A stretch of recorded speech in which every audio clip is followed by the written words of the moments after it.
Mineras comienzan a abandonar Chile, particularmente mineras asociadas a la extracción de cobre. ¿Por qué está pasando esto?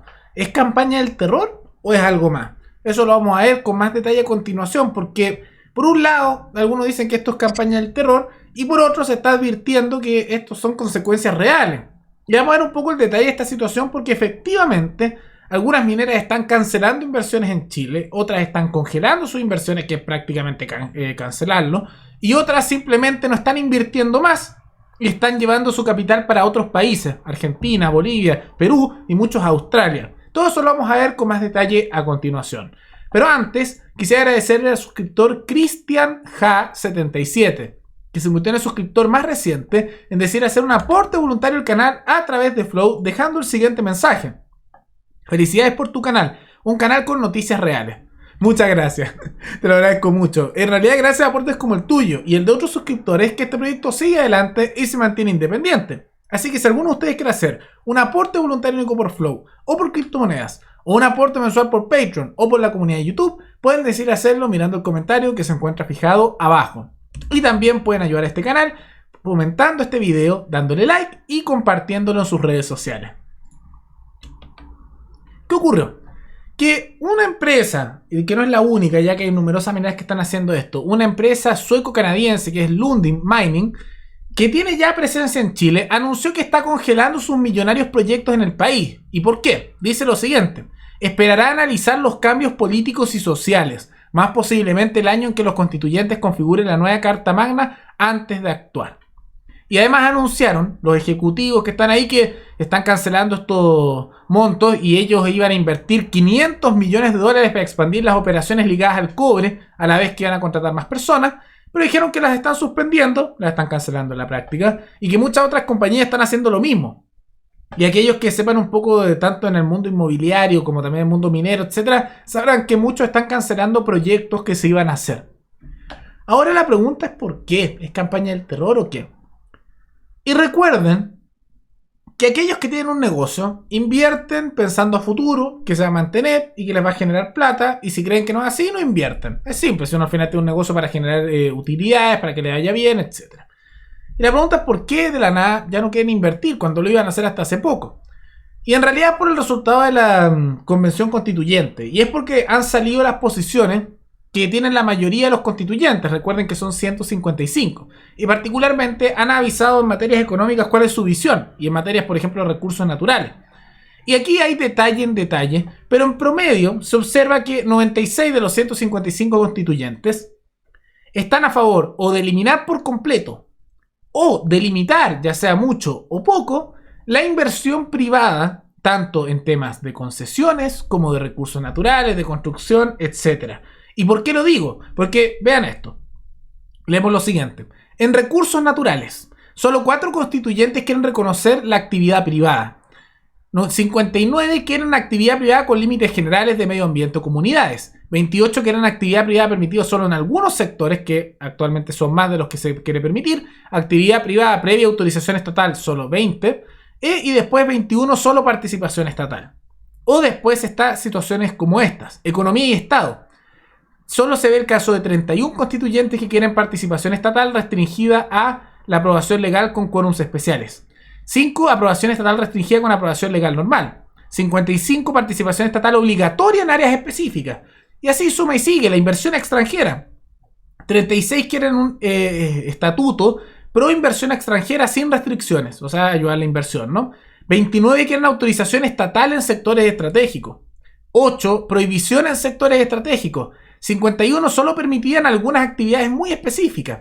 Y 8 quieren que sea prohibida en todo sentido. Entonces, así se ve en caso y caso. Las concesiones también van un poco en esa dirección. Y no es como que todos lo quieran prohibir. Yo diría que viendo todo eso, la mayoría está de acuerdo con que exista, pero con más restricciones. Pero es una señal. Si la amplia mayoría quiere un porcentaje que son como usualmente entre 20 y 30 constituyentes quieren prohibir por completo la presencia privada en la economía.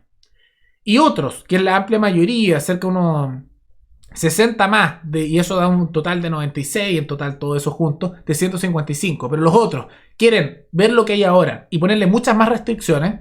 Eso implica que ya es más difícil invertir que antes, ¿no? Entonces, por eso, esto ya ni siquiera es como que estén diciendo, oye, va a pasar esto. Lo están haciendo. Simplemente dijeron, no vamos a meter nuestra plata acá porque no sabemos en qué va a terminar la Constitución. Y como la Constitución es la ley más importante, no nos metemos demasiado. Y eso se ve también con otro tipo de discursos, porque hay algunos en la Constitución. Y tenemos, por ejemplo, esta representante de la lista del pueblo, cuando dicen que no son ni izquierda ni derecha, me cuesta pensarlo viendo frases como esta, diciendo lo siguiente: expropiación sin indemnización.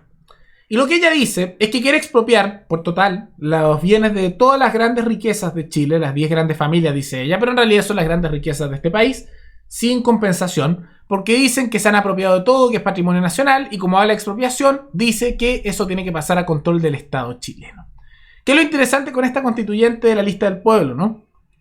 Que dice lo siguiente: en la banca no puede ser que estemos en manos de 10 familias, y pueden decir que se viene Chilezuela, pero Venezuela es lo mismo que Chile, es un país capitalista. Entonces, para mi gusto, no hay comparación. La verdad es que en Venezuela no hay ningún socialismo. La maravillosa frase, ¿no? La típica de siempre: no era verdadero socialismo, Maduro neoliberal.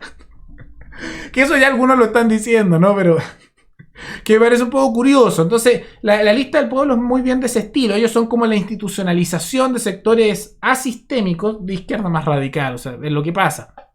Puede que uno que otro no sea así, pero tiene el caso como el de esta señora, que tiene ese tipo de ideología, y ellos son una de las listas más grandes dentro de la Convención Constituyente. Entonces, igual se entiende que al menos suspendan, no se retiren por completo, pero suspendan meter más plata porque dicen, no sabemos qué va a pasar aquí. Razonable, ¿no? De todas maneras, antes de que veamos que efectivamente otros también lo están haciendo, hay que enfocarse en eso, la expropiación, particularmente en temas de la propiedad legítima. Pero ¿qué pasa? Que se están yendo a distintos países. Ya han advertido que muchos están mirando invertir en Perú, también en África, donde hay temas minerales. Están pasando muchos para allá. Y también lo que se está viendo es que Australia está concentrando la mayor inversión de empresas como Sokimich. Que Sokimich es una empresa corporativista de propiedad ilegítima. Vamos a ver eso un poco más adelante, especialmente con esta frase de esta señora. Pero de todas maneras, aunque sea así, en vez de invertir aquí, están empezando a invertir en otros países. Porque tampoco son tontos. O sea, quieren tratar de diversificar y no quieren que si pasa algo les quiten todo el negocio. Entonces están metiendo su plata en otras partes. De todas maneras, más allá de eso, que es lo que está ocurriendo en la práctica, hay que ver el detalle de si es legítimo o no. Eso es expropiación sin indemnización. Y depende. Porque al final esto es un tema de propiedad. Como tanto lo ha dicho Tomás Mochati, ¿no? De propiedad legítima versus ilegítima. Esta mujer tiene una mentalidad que vale la pena decirlo, es socialista, o incluso diría tal vez marxista. Se nota incluso por eso de que no es verdadero socialismo lo de Venezuela, ¿no? De eso de que una riqueza es mala solo porque es riqueza. O sea, si tienes mucha plata es malo siempre, siempre. ¿Por qué tienes mucha plata? Es simple, para ellos es así de simple. Y una mentalidad que creo que es errónea. Pero no está equivocada en que hay temas de propiedad ilegítima. Y ahí está la distinción, y aquí está el pensamiento libertario metido en esto otro, ¿no? Porque la propiedad y la riqueza está bien cuando sea legítima. Por ejemplo, un futbolista puede ser muy millonario y hacer después inversión, etc. Y lo ganó con su esfuerzo. Está bien que tenga la plata. Muy bien, se lo ganó legítimamente. El problema es que hay muchas riquezas que son propiedad ilegítima. Porque no lo adquirieron con esfuerzo, ni tampoco lo adquirieron en el mercado, ni con cosas libres, sino lo que hicieron fue conseguirse favores políticos, concesiones truchas, dar empresas que después se dieron porque era amiguito de, y al final consiguieron todo eso de manera corporativista, es decir, en un acuerdo sucio y corrupto con el Estado. Y al final, como el origen de la riqueza estatal es ilegítimo por ese robo legalizado que son los impuestos, lo derivado de esa riqueza, y por lo tanto esos corporatistas con su riqueza, también es ilegítimo. Pero no toda riqueza. Y ella simplemente está diciendo, no, tú tienes plata para abajo, solo por tener riqueza. Y eso está mal. Lo que hay que distinguir es riqueza legítima de riqueza ilegítima. Y después está el otro punto, que ella habla de expropiación. Y por lo tanto eso implica pasar de manos de esos corporativistas y otros que puede que sea de riqueza legítima, y sin importar la distinción, al Estado. O sea, pasarlo a una institución también ilegítima, poder de los políticos. Cuando lo que debería hacerse con la propiedad que es ilegítima y ver cuál es legítima y cuál es ilegítima para no hacer algo injusto, es que sí se debe arrebatar aquello que sea de propiedad ilegítima. Sokimich es un ejemplo porque eso sí es corporativista, Pero no debe pasar a manos estatales, que es otra organización ilegítima que se financia con el robo legalizado, que son los impuestos, y pasa a control político. O sea, que como Codelco, como eran puras empresas controladas por sindicatos corruptos, con cargos políticos, y que al final ese discursito de que eso es de todos los chilenos una mentira. Es de puros burócratas y de políticos. Y nosotros le pagamos cuando tienen pérdida y todos los beneficios se los llevan ellos. Lo que se debe hacer es restitución de propiedad legítima. Y eso implica que no pasa a manos del Estado, como quiere este estatista, sino que pasa a manos de la población, que son aquellos que se han visto perjudicados por esos corporativistas y por los estatistas con ese tipo de actos. Entonces, una empresa estatal como Codelco debe pasar a manos de su población. Cada persona con un porcentaje de la empresa y deciden qué hacer porque es suyo, así debería ser. Porque por años la población con sus impuestos les ha pagado sus pérdidas y sus enormes sueldos. Y por otro lado, esas propiedades corporativistas, como el caso Soquimich, que tiene un origen corporativista en la dictadura de Pinochet, dado a Ponce Lerú, que era el esposo de su hija, no se pasa al Estado, eso es ilegítimo también, sino que como es corporativista, tiene un origen ilegítimo y tiene una financiación en muchos casos por favores estatales y por lo tanto ilegítimo, debe ser restituida, pero no al Estado, sino a la población. La propiedad ilegítima es la restitución de la propiedad a aquellos que son sus dueños legítimos. Y eso no es el Estado no es propietario legítimo de nada, sino que son la población. Y se le devuelve un porcentaje a cada uno o se vende y la plata se le da al bolsillo de cada ciudadano. Eso es lo que hay que hacer. Y tengo un video específico sobre la propiedad legítima, lo voy a dejar en el primer link de la descripción del video. Pero de manera muy simple esto puede entenderse con otro ejemplo. Si a ti te roban un auto, y el ladrón tiene el auto y después lo vende o hace lo que quiera con él, es igual sigue siendo tu auto, que a pesar de que el otro se crea dueño, etc. Y si ese también se muere y lo hereda su hijo, el hijo va a sentir que es su auto, pero no es suyo porque en realidad es tuyo, propiedad ilegítima ahí. Y eso se entiende, es un robo. Pasa lo mismo aquí con la propiedad ilegítima. Y toda propiedad estatal tiene un origen ilegítimo, porque se hace en el robo legalizado que son los impuestos, cuando debería ser de la población todos esos recursos. Porque de ellos sale el dinero para eso. Y lo mismo pasa con el corporativismo. Tiene un origen ilegítimo en el Estado, que debería ser parte de la población, esos bienes, y después se le pasa a un corporativista de manera corrupta.